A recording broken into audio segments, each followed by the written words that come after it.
day 2 of Vietnam, and we were going to go to the Marble Mountains. Now these mountains are like a network of caves and tunnels and towers and pagodas which were all built by Buddhists because Buddhism is followed in Vietnam. We were going to go there, and before going here I got to know from Google that you'll have to climb a lot, but when we reached there I got to know that you can just get into a lift. Wow, we can just get into a lift and go to the top. What are the people in Google talking about? I have no idea. Maybe they just went like a few years ago and now things have changed. And when the door opened, we went outside, and I thought that it would be amazing scenic views, but it was just the entry, so it was just normal. I clicked videos of the scenery from the entry which I could see, which is this. And then we walked inside. The first thing that we saw when we went inside the Marble Mountain was this huge architecture. It was pleasing to the eye for some reason to look at it, so I had to click videos from different angles. Further inside, we saw these statues, which I'm assuming are made of marbles because they are white, and direction boards towards the right to show that we are finally entering the caves.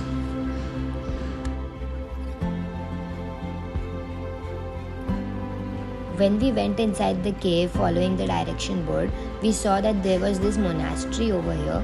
It was a temple because Buddhist temples are called monasteries. So this was a monastery in which there were statues of Buddhas in gold, which you can see here. This was one, and this was the second one. There was another direction board pointing towards another cave because Marble Mountain is known for a lot of caves and a lot of structures. So we went there, we followed it towards the right to go inside another cave. It's actually very amusing seeing how ancestors would have made things from stones, just solely from stones.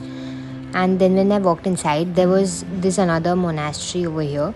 It was made of stone instead of gold or marble like the previous one.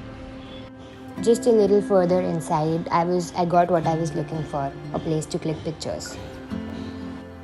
You have to come and see this. Oh my god. Walking straight ahead of that cave, my roommate told me that I need to see this, and I saw it. It was this huge statue of Buddha. It was so huge, I looked very, very tiny in front of it. I'll just show a picture of how tiny I look. And there were so many statues of Buddhas doing normal day-to-day things like this one in which they're playing chess. There was this place here where there were a lot of statues, and it felt like they were trying to make a village out of the statues here, until I noticed that the heads, they looked devilish. But out of everything else, one thing I noticed was this small bridge here. Do you see it? It's so small, and I really want to know what was the point of all of this. And exactly in front of this place, there was a huge white marble statue of a Buddha over here.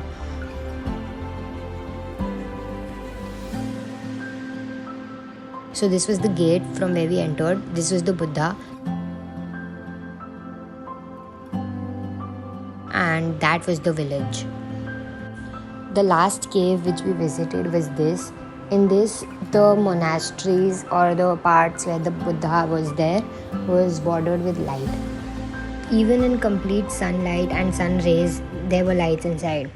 And because it was in an isolated place, it looked dark, so the lights were helping a lot. It was just making the entire scene more magical than it could have been.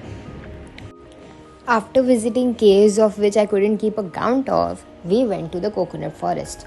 Now coconut forest it felt like it could be a place where there are a lot of trees, and like I could see coconuts hanging from the trees, maybe they'd fall on my head or something.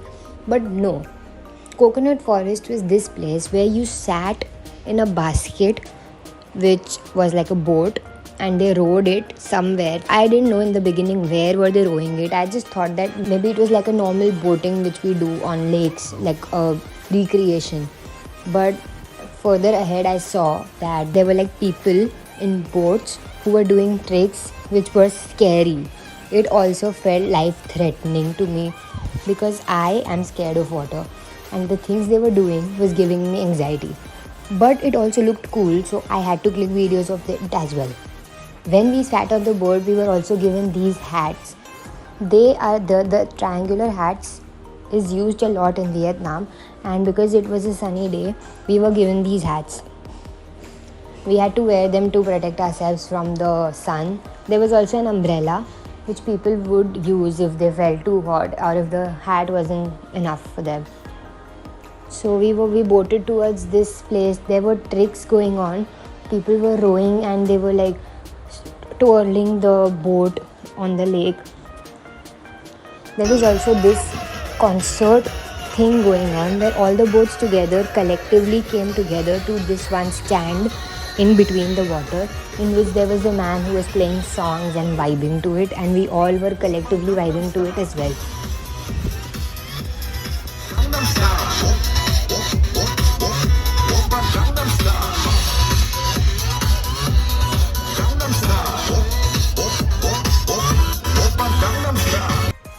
With that, we completed our trip to Coconut Forest and then we went to a new place.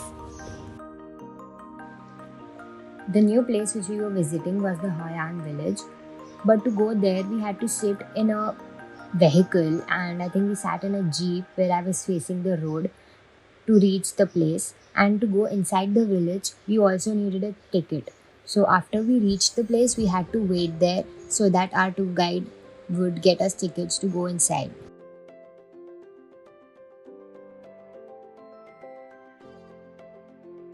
As soon as we entered the village, I saw the number of lanterns which there were. Every restaurant, every hotel, every place was covered with lanterns. It was beautiful. The lanterns and the lamps were amusing me a lot, but what amused me the most was these bicycles.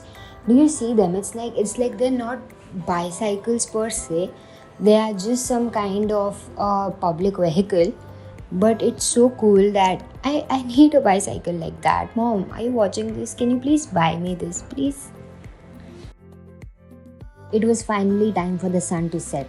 I couldn't wait to look at all the lanterns being lit up and how pretty would the town look. It looked pretty even in daylight. I couldn't even think how it would look after the sun would set.